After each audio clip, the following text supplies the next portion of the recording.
మనం తీసుకోబోతున్న టాపిక్ ఏంటంటే నేను రాజకీయాల్లోకి తిరిగి వస్తా అస్త్ర సన్యాసం చేసే పరిస్థితే లేదు అవసరమైతే పూర్తి స్థాయిలో విజయవాడ ప్రజలకు అండగా ఉంటా ఈ మాటలు మాట్లాడుతోంది ఎవరో కాదు కేశినేని నానినే మాజీ ఎంపీ అయినా సుదీర్ఘకాలం ఎంపీగా పనిచేశారు టీడీపీ తరపున విజయవాడకు అలాంటి కేశినేని నాని ఈ రోజున చేసిన కామెంట్స్ ఏవైతే ఉన్నాయో చాలా సీరియస్గా హాట్ టాపిక్ అవుతున్నాయి ఓన్లీ బెజవాడ రాజకీయాల్లోనే కాదు తెలుగు రాష్ట్ర రాజకీయాల్లో కూడా నాని ఒక టవరింగ్ పర్సనాలిటీనే ఒక ఎంపీగా పనిచేసిన చరిత్ర ఉంది అందుకే ఈరోజు నాని కామెంట్స్ ఆ స్థాయిలో వైరల్ అవుతూ ఉన్నాయి ఎప్పుడైతే నాని మొన్నటి ఎన్నికల్లో ఓటమి తర్వాత అస్త్ర సన్యాసం చేయబోతున్నాను నేను చేస్తున్నాను రాజకీయ సన్యాసం చేస్తున్నాను రాజకీయాల నుంచి తప్పుకుంటానని కూడా ఒక కీలక ప్రకటన చేశారు తాను చెప్పిన విధంగానే ఆల్మోస్ట్ 6 నెలల కాలంగా కూటమి ప్రభుత్వం ఏర్పడిన తర్వాత నుంచి కూడా నాని ఆల్మోస్ట్ సైలెంట్ అయ్యారు క్వైట్ సైలెంట్ అయ్యారు ఎక్కడ ఆయన కానీ ఆయన అనుచరులు కానీ ఈవెన్ మొన్నటి వరకు కూడా పాలిటిక్స్లో ఉన్న ఆయన కూతురు శ్వేత కానీ ఎక్కడ కూడా మాట్లాడిన పరిస్థితి లేదు అలాంటి నాని ఈరోజు నందిగామలో కార్యక్రమంలో పాల్గొనడం కానీ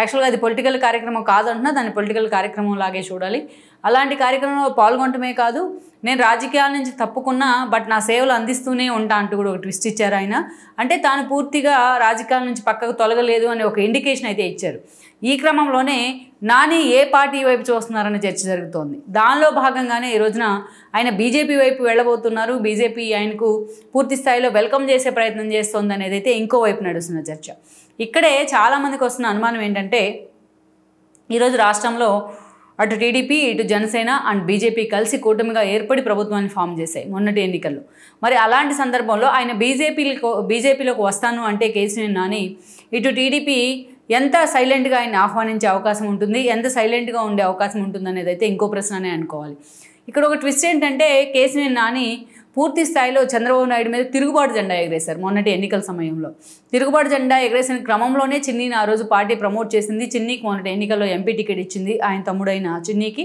ఆయన ఎంపీగా గెలిచారు అదే పొగురుతో వైసీపీలోకి వెళ్ళిన నాని ఈరోజు ఓటమి పాలై ఇంట్లో కూర్చున్నారు కానీ పూర్తి స్థాయిలో మాట అయితే ఒకటి అనగలిగారు అస్త్ర సన్యాసమనో రాజకీయ సన్యాసమనో కానీ ఈరోజు ఆ పరిస్థితిలో నాని లేరనే అనుకోవచ్చు ఎందుకంటే ఆయన మాట్లాడుతున్న మాటలు చూసిన వాళ్ళు ఎవరికైనా సరే అర్థమవుతోంది ఎలాగైనా ఆయన మళ్ళీ రీఎంట్రీ ఇస్తారు అని అయితే ఇప్పటికైనా బీజేపీ నేతలతో టచ్లోకి వచ్చారన్న ప్రచారం కూడా ఉంది నేను ఏ పార్టీలో చేరబోనని ఒక ఆయన ఇండికేషన్ ఇస్తున్నా గతంలో కూడా టీడీపీని వీడబోను అని ఇలాగే ఇండికేషన్స్ ఇస్తూ కూడా టీడీపీని వీడి వైసీపీలో చేరారు ఆయన అయితే వీటన్నిటికంటే ముందు ఆయన నిజంగానే బీజేపీ ఆ స్థాయిలో రెడ్ కార్పెట్ వేస్తుందా ఆ స్థాయిలో ప్యాంపర్ చేస్తుందా ఇటు టీడీపీ నుంచి ఆయన బయటికి వెళ్ళి మరి ఈరోజు వైసీపీ నుంచి పోటీ చేసి ఆ స్థాయిలో గర్వాన్ని ప్రదర్శిస్తే అలాంటి వ్యక్తిని బీజేపీలోకి చేరేందుకు తమతో పొత్తులో ఉన్న బీజేపీ లాంటి పార్టీలోకి వెళ్లేందుకు టీడీపీ ఎంతవరకు యాక్సెప్ట్ చేస్తుంది అనేది అయితే ఇంకో ప్రధాన చర్చ అయితే వీటన్నిటికీ రెప్లికా ఎలా ఉండబోతుందని మనం తెలుసుకోవాలంటే గతంలో జరిగిన కొన్ని పరిణామాలను కూడా మనం చెప్పుకోవాలి కేశినేని ట్రావెల్స్ అధినేతగా ఈ జనరేషన్కి ఆయన తెలుసు బెజవాడ రాజకీయాల్లో కూడా తనకంటూ చాలా తక్కువ సమయంలోనే ఆయన ఒక ఇండివిజువాలిటీ క్రియేట్ చేసుకున్నారు అక్కడి నుంచి ఆయన రాజకీయ అరంగేట్రం చేసుకోవాలనుకుంటున్న క్రమంలో ప్రజారాజ్యం పార్టీ లాంటిది ఆయన ఒక వేదికలా కనిపించింది ఆ క్రమంలోనే ఆయన ఆ రోజు 2009 ఎన్నికల సమయంలో ప్రజారాజ్యంలోకి చేరడం జరిగింది బట్ ప్రజారాజ్యంలో కొన్ని రోజుల పాటు కేసీఆర్ నానికి ఒక రెప్యుటేషన్ వచ్చినప్పటికీ బట్ అనేక కారణాలతో కేసీఆర్ నాని అక్కడి నుంచి ఎగ్జిట్ కావడం జరిగింది ఆ స్థాయిలో ఆయన అనుకున్న అంచనాలను అక్కడ అందుకోలేకపోయారు సో కొన్ని పూర్తి స్థాయిలో ప్రజారాజ్యం అధిష్టానంతో కూడా విభేదించారు ఆయన మీద కొన్ని తీవ్ర స్థాయిలో కూడా అప్పుడు విమర్శలు రావడం జరిగింది ఇక ప్రజారాజ్యాన్ని కాంగ్రెస్లో విలీనం చేసిన తర్వాత పరిణామాల్లో కేసీఆర్ నాని వచ్చి ఆ రోజు చంద్రబాబు నాయుడుతోని ఆయన సమక్షంలో టీడీపీలో చేరడం జరిగింది టీడీపీలో చేరిన తర్వాత అప్పటికే చంద్రబాబు నాయుడు రాష్ట్ర విభజన సందర్భం అది అలాంటి సందర్భంలో చంద్రబాబు నాయుడు వస్తున్నా మీకోసం పాదయాత్ర చేస్తూ ఉన్నారు ఈ పాదయాత్రలో కేసీఆర్ నాని చాలా సీరియస్గా ఇన్వాల్వ్ అయ్యారు పూర్తి స్థాయిలో చంద్రబాబు నాయుడుకి మద్దతు తెలిపారు ఈ క్రమంలోనే చంద్రబాబు నాయుడుకి అత్యంత దగ్గర వ్యక్తిగా కూడా మారారు అలాంటి సందర్భంలో కేసీఆర్ నానికి విజయవాడ ఎంపీ టికెట్ ఇస్తాననే హామీ కూడా చంద్రబాబు నాయుడు ఇవ్వడం జరిగింది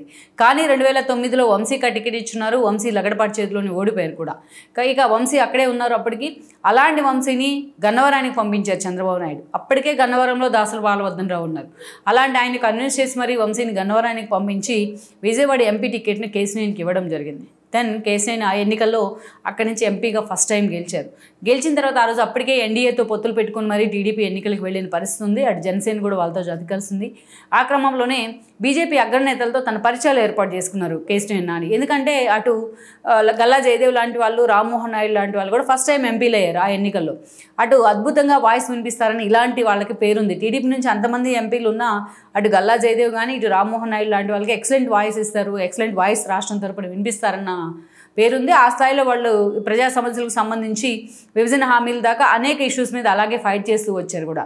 ఈవెన్ మోడీతో చంద్రబాబు నాయుడు విభేదించి ఎన్డీఏలోంచి బయటకు వచ్చిన క్రమంలో కూడా వాళ్ళు ఆ స్థాయిలోనే వాయిస్ వినిపిస్తూ వచ్చారు. రాజ్యసభ నుంచి సుజనా చౌదరి లాంటి వాళ్ళు ఉన్నా but when compared with these people వాళ్ళు ఎప్పుడు కూడా వెనక వరుసలోనే ఉంటూ వచ్చారు. అలాంటి సందర్భంలో కేసీఆర్ నాని ఆ స్థాయిలో వాయిస్ వినిపించలేని పక్షంలో ఆయన ఆ స్థాయిలో బీజేపీతో ర్యాపో మెయింటైన్ చేస్తూ వచ్చారు. గడ్కరీ కేంద్ర మంత్రిగా ఉంటే అలాంటి వాళ్ళతో ఆయన అసోసియేట్ అవుతూ వచ్చారు. ఈ క్రమంలోనే టాటా ట్రస్ట్ నుంచి అనేక నిధులు ఆయన తెప్పించుకోగలిగారు తన కాన్స్టిట్యున్సీకి. అంతేకాదు తన ఎంపీ ల్యాడ్స్ నుంచి కూడా నిధులు కేటాయించారు. దుర్గా ఫ్లైఓవర్ మొదలుకొని అనేక కీలక కార్యక్రమాల్లో తన విజయవాడ ఎంపీ పరిధిలో ఉన్న అన్ని అసెంబ్లీ కాన్స్టిట్యున్సీలో డెవలప్మెంట్ యాక్టివిటీస్లో కావచ్చు, మిగతా విషయాల్లో కావచ్చు అంతే స్థాయిలో పనిచేస్తూ వచ్చారు ఆయన. బట్ ఆ పని చేయడం ఒక ఎత్తు అయితే అంతే స్థాయిలో ప్రజలకు కూడా అందుబాటులో ఉంటూ ఎప్పుడు డెవలప్మెంట్ యాక్టివిటీ మీద ఎక్కువగా ఆయన ఫోకస్ పెట్టేవాళ్ళు. అలా కేసీఆర్ నానిని విజయవాడ ప్రజలు కూడా ఆ రోజు ఓన్ చేసుకున్నారు. దెన్ 2019 ఎన్నికలు వచ్చాయి. మరోసారి విజయవాడ ఎంపీ టికెట్ మీదే కేసీఆర్ నాని పోటీ చేయడం జరిగింది. ఆ రోజు మనం చూసినట్లయితే అలాంటి నానిని ఓడించేందుకు జగన్మోహన్ రెడ్డి 2 సార్లు కూడా ప్రయోగాలు చేశారు. మనం చూస్తే 2014 ఎన్నికల్లో కోనేరు ప్రసాద్కి ఆ రోజు టికెట్ ఇవ్వడం జరిగింది జగన్మోహన్ రెడ్డి. కోనేరు ప్రసాద్ కూడా ఆ రోజు కేసీఆర్ నాని చేతిలో ఓడిపోయారు. ఈవెన్ 2019 ఎన్నికల్లో రాష్ట్ర వ్యాప్తంగా వైఎస్ఆర్సీపీ వేవ్ ఉంది, రాష్ట్ర వ్యాప్తంగా జగన్మోహన్ రెడ్డి వేవ్ ఉంది. అలాంటి వేవ్ని బ్రేక్ చేస్తూ కూడా విజయవాడ నుంచి కేసీఆర్ నాని గెలవడం జరిగింది. ఆ రోజు పొట్లూరి వరప్రసాద్ ప్రముఖ సినీ నిర్మాత అయిన థియేటర్స్ కూడా ఉన్నాయనకు ఆయన పోటీ చేసి కేసీఆర్ నాని చేతిలో ఓడిపోయారు. అలా పూర్తి స్థాయిలో రెండోసారి తాను ఎంపీగా అయినప్పుడు దుర్గా ఫ్లైఓవర్ను కూడా ఆయన పూర్తి చేయించుకోవడం జరిగింది. అలా తన కాన్స్టిట్యున్సీ మీద ఫోకస్ పెడుతూనే బట్ వ్యక్తిగత విషయానికి వచ్చినట్లయితే అంతే అగ్రెసివ్గా మాట్లాడతారని ఆయనకు పేరుంది. ఆయన నోటి దురుసు ఆయన్ని చాలా దూరం కూడా తీసుకెళ్ళింది. బట్ పార్టీ అధిష్టానాన్నే పూర్తి స్థాయిలో ఎదిరించే వరకు వెళ్ళింది. 19లో పార్టీ 23 స్థానాలకే పరిమితమైంది. కేవలం పార్టీ నుంచి 3 ఎంపీలో గెలిస్తే వాళ్ళలో ఒక ఎంపీ ఈయన, మిగతా 2 కూడా అటు గల్లా అండ్ దెన్ ఇటు రామ్మోహన్ నాయుడు. సో ఆ స్థాయిలో విజయవాడ ఎంపీగా ఆయనకు పేరున్నప్పటికీ బట్ ఆయన నోటి దురుసు కారణంగా అనేక సార్లు పార్టీ కూడా సఫికేషన్ ఫీల్ అయింది. చంద్రబాబు నాయుడిని ఎంత మాట అంటే అంత మాట మాట్లాడడం, తనకి ఏ చిన్న సఫికేషన్ ఎదురైనా దాన్ని బయటకు వచ్చి ఎక్స్‌ప్లాయిట్ చేసే ప్రయత్నం చేయడం, కేసీఆర్ నానిని చిన్నగా ఆయన మీద వ్యతిరేకత రావడానికి ఆయన వెంట నడిచిన టీడీపీ క్యాడర్ కూడా ఆయన మీద వ్యతిరేకత తెచ్చుకోవడానికి కూడా కారణమైంది. ఒక దశలో చంద్రబాబు నాయుడుతో నువ్వెంత అంటే నువ్వెంత అనేదాకా ఆయన వెళ్ళారు కూడా. పార్లమెంటరీ పార్టీ నేతగా గల్లా జయదేవ్ నియమిస్తే దానికి కూడా అలిగి బొకేలు కూడా విసిరికొట్టిన సందర్భం ఉంది కేసీఆర్ నాని హిస్టరీలో. ఇక తన కూతురు శ్వేతని ఆయన లోకల్గా కార్పొరేటర్గా గెలిపించుకున్నారు.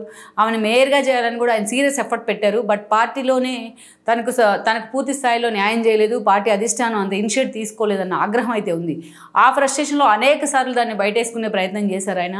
దానిలో భాగంగానే పార్టీతో కూడా గ్యాప్ తెచ్చుకున్నారు. ఆ గ్యాప్ను ఫిల్ఫిల్ చేసేందుకు చంద్రబాబు నాయుడు చాలాసార్లు ప్రయత్నించారు. ఈవెన్ శ్వేత లాంటి వాళ్ళు పెళ్లి జరుగుతుంటే తన ఫ్యామిలీ మొత్తంతో కలిసి వచ్చి ఆ పెళ్లికి హాజరు కావడం జరిగింది చంద్రబాబు నాయుడు.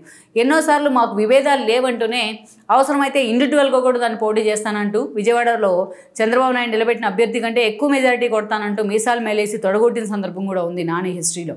ఇక అక్కడి నుంచి మనం చూసుకున్నట్లయితే ప్రత్యేకించి నాని అగ్రెసివ్నెస్ అటు పార్టీలో విజయవాడ గల్లీ నుంచి ఢిల్లీ దాకా అనేక సార్లు చర్చనీయాంశం అవుతూ వచ్చింది.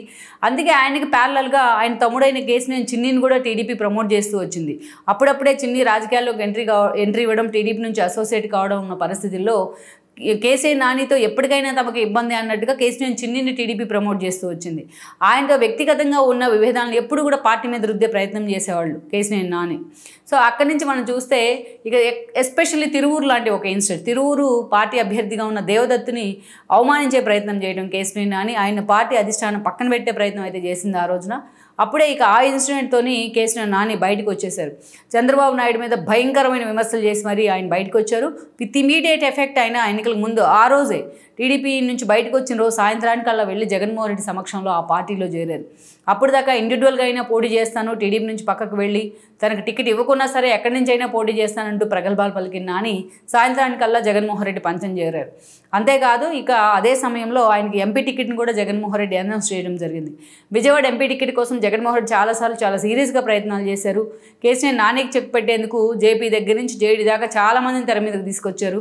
పీవీపీ లాంటి వాళ్ళు వ్యతిరేకిస్తున్నా కూడా కేసీఆర్ నానిని పార్టీలోకి తీసుకున్నారు జగన్మోహన్ రెడ్డి. దెన్ మొన్నటి ఎన్నికల్లో కేసీఆర్ నాని ఎంపీగా పోటీ చేశారు. దెన్ అక్కడి నుంచి మనం చూసినట్లయితే కూడా ఇక అటువైపు నుంచి ఎస్పెషల్లీ ఆయనకు విజయవాడ తూర్పు టికెట్ దేవినేని అవినాష్కి ఇస్తే జగన్మోహన్ రెడ్డి ఆ టికెట్ తన కూతురు శ్వేతకి ఇవ్వాలనే ప్రపోజల్ కూడా పెడతాం జరిగింది, ఎవరైతే KCR Nani. But last minute వరకు కూడా జగన్మోహన్ రెడ్డి మాత్రం శ్వేతకు పార్టీ అధికారంలోకి వస్తే ఇంకో పదవి హామీ ఇచ్చి ఎలాగైనా దేవినేని అవినాష్ను గెలిపించే బాధ్యతను ఏదైతే ఆయనకి ఇవ్వడం జరిగింది కేసీఆర్ నానికి. అందుకే పాపం దేవినేని అవినాష్ కోసం తన ఎంపీ పదవి కంటే ఎక్కువగా కష్టపడ్డారు ఆయన. బట్ ఫలితం లేకుండా పోయింది. ఆయన బయటికి వెళ్ళడంతోనే విజయవాడ ఇన్ఛార్జ్గా కేసీఆర్ చిన్నీని ప్రకటించింది టీడీపీ అధిష్టానం. కూటమి వేవ్లో భారీ మెజారిటీతో ఈరోజు కేసీఆర్ నాని మీద చిన్ని గెలిచి ఆయన పార్లమెంట్లో అడుగుపెట్టారు. అనేక రకాలుగా ఆయనకు కీలక బాధ్యతలు అయితే ఈరోజు చిన్నీకి వస్తూ ఉన్నాయి. అటు లోకేష్తో కూడా చాలా సాన్నిహిత్యం పెరిగింది. అలా పూర్తి స్థాయిలో తన అన్నను మరిపిస్తూ ఉన్నారు. ఇక ఇదే సమయంలో ఎప్పుడైతే నాని మీద సవాళ్ళు ఛాలెంజ్లు అవన్నీ కూడా సోషల్ మీడియా వేదికగా బయటకు వచ్చినాయో అప్పుడు ఆయన రాజకీయాల నుంచి విరమించుకుంటున్నాను, రాజకీయ సన్యాసం చేస్తాను అన్నట్టుగా ఒక స్టేట్మెంట్ ఇచ్చి పూర్తిగా సైలెంట్ అయిపోయారు. ఎక్కడ తన ఓటమి తర్వాత జగన్ను కూడా ఆయన గెలిచిన సందర్భం అయితే లేదు. అలాంటి కేసునే నాని చాలా హఠాత్తుగా దాదాపు 7 నెలల తర్వాత ఆయన నందిగాంలోని ఒక కార్యక్రమం రూపంలో మీడియా ముందుకు రావడం జరిగింది. రాజకీయంగా మళ్ళీ నేను యాక్టివ్ కానంటూనే ప్రజాసేవ రాజకీయాల్లో ఉంటేనే చేయొచ్చా అని కూడా క్వశ్చన్ కూడా అడిగారు. But at the same time నేను ఇలాగే కంటిన్యూ చేస్తాను నా సేవలను అంటూ కూడా మాట్లాడారు. ఇక్కడే చాలామందికి వస్తున్న ఒక క్లారిటీ ఏంటంటే ఆయన నిజంగా మళ్ళీ పొలిటికల్గా అప్లిఫ్ట్ అవ్వబోతున్నారు అనేది. ఈ క్రమంలోనే ఆయనకి బీజేపీ అగ్రనేతలతో చాలా సత్సంబంధం లేదు. అలాగని వైసీపీలోకి వెళ్ళలేరు, ఆల్రెడీ అవమానాలు పాలయ్యారు, అక్కడ ఓడిపోయి ఆ టీడీపీని ఎదిరించి బయటకు వచ్చారు. కాబట్టి ఆ స్థాయిలో ఆయనకి రెడ్ కార్పెట్ వేసే పరిస్థితులు ఈరోజు టీడీపీ అధిష్టానం లేదు. జనసేన ఆల్రెడీ టీడీపీతో టైప్లో ఉంది కాబట్టి ఆ పార్టీ వైపు చూసే సిచ్యువేషన్ అసలు లేదు. ఎందుకంటే ఆల్రెడీ ప్రజారాజ్యంలో ఆయనకి బెటర్ ఎక్స్పీరియన్స్ ఉంది. అందుకే ఆయనకి ఇప్పుడు ఏకైక ఆప్షన్ బీజేపీగా కనిపిస్తుంది. బీజేపీలో గతంలో ఉన్న సత్సంబంధాలు కూడా ఈరోజు కేసీఆర్ నానికి హెల్ప్ అయ్యే అవకాశం అయితే స్పష్టంగా ఉన్నాయి. అందుకే బీజేపీ పెద్దలతో, గడ్కరీ లాంటి వాళ్ళతో ఆయన ఇప్పటికే మంతనాలు జరుపుతున్నట్టు ఆర్ఎస్ఎస్ పెద్దలతో కూడా ఆయనకి పరిచయం అయితే ఉంది చాలా సీరియస్గా.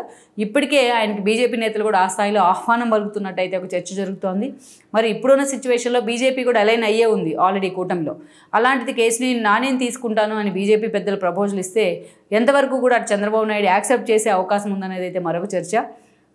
లెట్స్ సీ మరి ఇలా ఇప్పుడున్న సిచ్యువేషన్లో కేసీఆర్ నాని తిరిగి రాజకీయంగా ఒకసారి సన్యాసం చేస్తానని ప్రకటించి మరోసారి రాజకీయంగా ఇన్వాల్వ్ అయ్యే ప్రయత్నం చేస్తే ఆయన రాజకీయ జీవితం ఏ పార్టీలో ఏ మలుపు తీసుకుంటుందన్నది మాత్రం ఈరోజు బెజవాడ రాజకీయాల్లో ఒక హాట్ టాపిక్ అయిన ఇష్యూగా మారింది. ఈ వీడియో మీకు నచ్చినట్లయితే please share, like and subscribe R24 Telugu.